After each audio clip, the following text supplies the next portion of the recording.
तो दोस्तों आज मैं आप सबको इसरो यानी कि इंडियन स्पेस रिसर्च ऑर्गेनाइजेशन के 5 ऐसी अचीवमेंट्स के बारे में बताने वाला हूं जिसने ना ही सिर्फ हम इंडियंस को बहुत ही ज्यादा प्राउड फील कराया है, बट उसी के साथ इसरो ने खुद को और हमारे देश को वर्ल्ड लेवल पे रिकॉग्निशन भी दिलाई है। तो बिना ज्यादा समय गवाए चलिए आज की वीडियो को शुरू करते हैं। आज बेसिकली मैं रिवर्स ऑर्डर पे जाऊंगा, मतलब 5th अचीवमेंट से लेकर फर्स्ट अचीवमेंट तक। तो आज की 5th अचीवमेंट होने वाली है RISAT 2B, a cloud proof earth observation satellite. ये थी एक सुपर सर्विलेंस सैटेलाइट जो लॉन्च हुई थी 22 मई 2019 सतीश धवन स्पेस सेंटर से।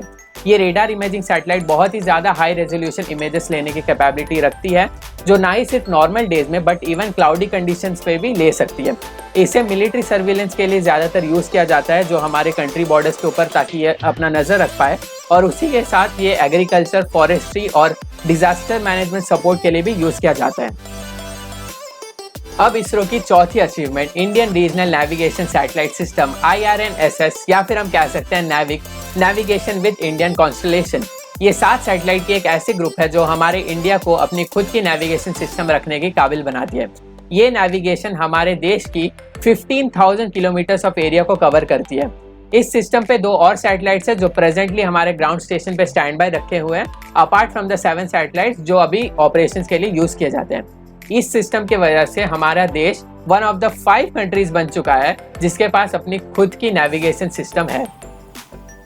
अब तीसरी अचीवमेंट चंद्रयान 1, एक 312 दिनों की अनमैन्ड लूनर मिशन लॉन्च हुई थी 22 अक्टूबर 2008 को, और ये मिशन था चंद्रयान 1 मिशन। ये हमारे इंडिया का सबसे पहला लूनर मिशन था और ये हमारे स्पेस मिशंस के सारे सीरीज के लिए एक कंप्लीट ब्रेक थ्रू था।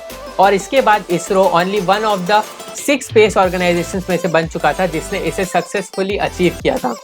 और हमारे इस मिशन की मेन एम थी कि हम मून की पूरी सरफेस की टोपोग्राफी को जान पाए और उसी के साथ हम उसके केमिकल कैरेक्टरिस्टिक्स को भी जान पाए।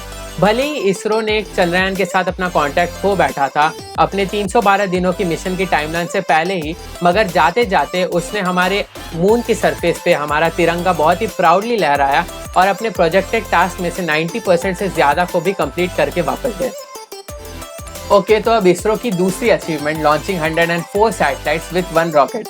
15 फरवरी 2017 इसरो ने एक हिस्ट्री क्रिएट किया और उसी के साथ साथ एक नया वर्ल्ड रिकॉर्ड भी बनाया, एक ही बार में एक ही सिंगल मिशन में 104 सैटेलाइट्स को एक साथ लॉन्च करने का।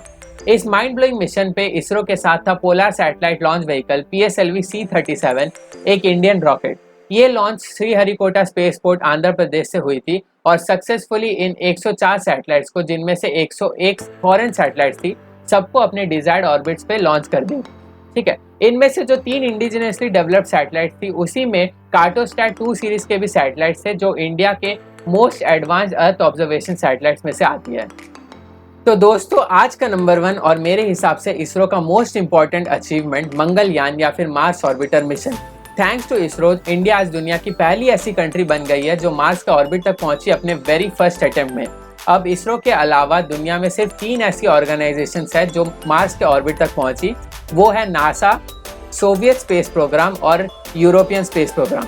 इस मार्स ऑर्बिटर मिशन की सबसे खास बात यह है कि इसकी बजट सिर्फ और सिर्फ ₹450 करोड़ है, जो इस मिशन को अब तक की सबसे ज़्यादा कॉस्ट एफिशिएंट और लीस्ट एक्सपेंसिव मार्स मिशन बनाती है। इस मिशन की 650 मिलियन किलोमीटर की डिस्टेंस को कंप्लीट किया है सिर्फ और सिर्फ ₹7 पर किलोमीटर से। इस मिशन का मेन गोल था कि मार्स के एटमॉस्फेरिक कंडीशंस को और ज़्यादा डिटेल में स्टडी कर पाए और उसके डेटा को हमारे साइंटिस्ट तक वापस पहुंचा पाए।